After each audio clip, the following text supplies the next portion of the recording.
Bonsoir tout le monde, bienvenue sur cette vidéo. C'est la toute première fois que je parle de FIFA sur cette chaîne.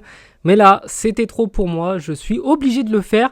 Donc dites-moi avant que ça commence dans les commentaires si vous allez acheter ou non FIFA 25 du coup.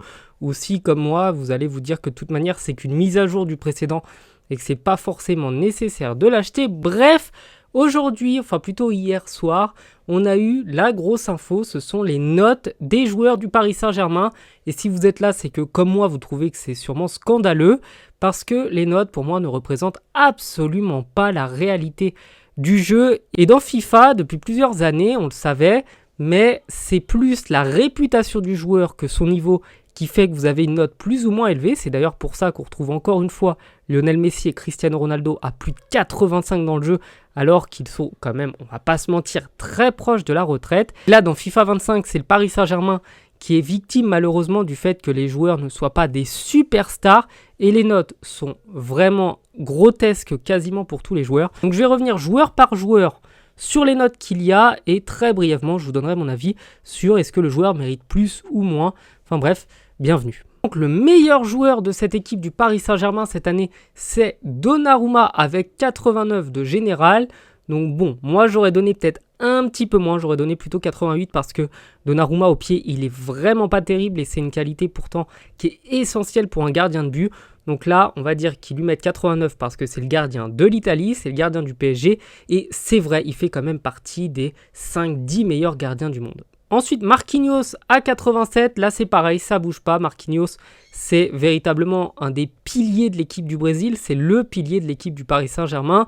Donc la note, je la trouve vraiment pas abusive, elle est pas trop basse, pas trop faible. Pour moi, c'est vraiment la bonne note. Puis c'est Dembélé, donc Dembélé, il a une belle carte à 86, un joueur évidemment très rapide, ils lui mettent une note en physique qui est extrêmement basse.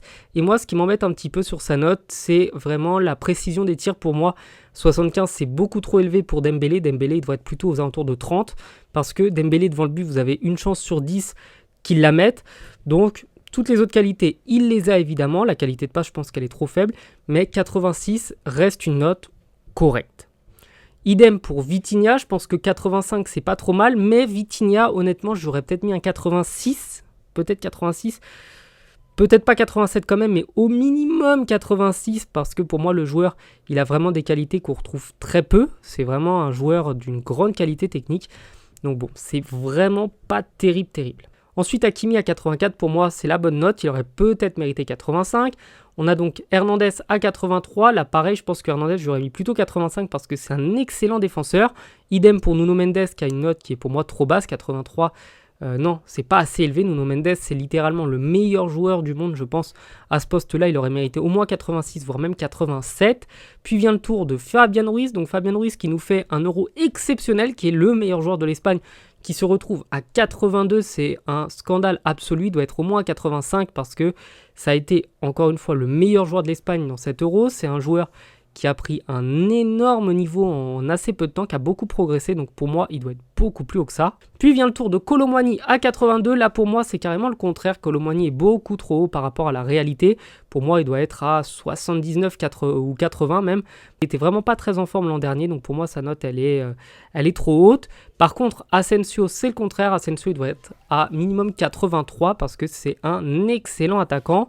Je crois que les gens ne se rendent pas bien compte quand ils font les notes dans FIFA du niveau technique de ce joueur-là, de sa capacité à mettre des buts. C'est un joueur qui a un pied gauche exceptionnel et il est beaucoup trop bas.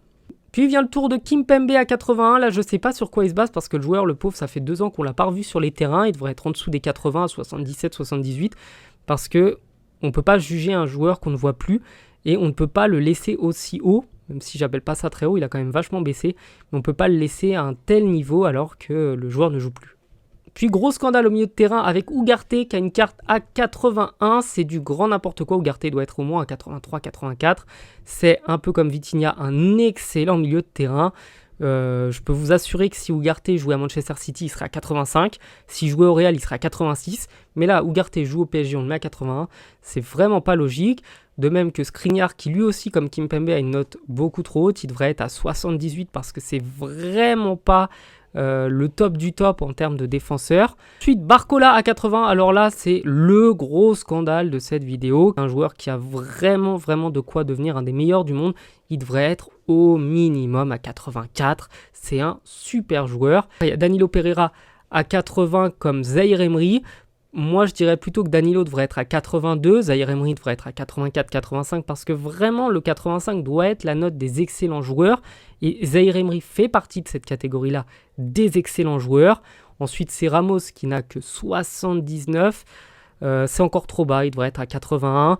Mukele 79, je pense qu'il devrait être à 80 parce que c'est quand même un bon défenseur. João Neves a une note à 79, mais c'est difficile de le juger parce que bon, il a fait que 2 matchs en début de saison. Mais c'est pareil, c'est un joueur qui a de quoi progresser, il devrait être à peut-être 80. Kang In Lee, alors là, à 79, il faut absolument qu'on m'explique quel est leur problème avec Kang In Lee, il devrait être à 82. C'est un joueur très technique, c'est un joueur qui est très vif, qui a une bonne capacité à percuter et à créer des espaces et à se trouver des espaces. Et c'est pas du tout normal qu'on le voit avec une note aussi faible. Et puis le dernier, c'est Pacho. Alors là, je peux pas juger à 78, donc j'ai rien à en dire parce que je ne connais pas assez le joueur pour me permettre de donner un avis. Bref. Est-ce que vous êtes d'accord avec moi? Est-ce que vous n'êtes pas d'accord avec mes notes? Est-ce qu'il y a des joueurs que j'ai surnotés? Est-ce qu'il y a des joueurs que j'ai sous-notés? Dites-moi ce que vous en pensez et je vous dis à bientôt sur la chaîne pour d'autres vidéos, peut-être sur FIFA, on ne sait pas. Merci d'avoir été là jusqu'au bout et je vous souhaite une bonne soirée. Ciao.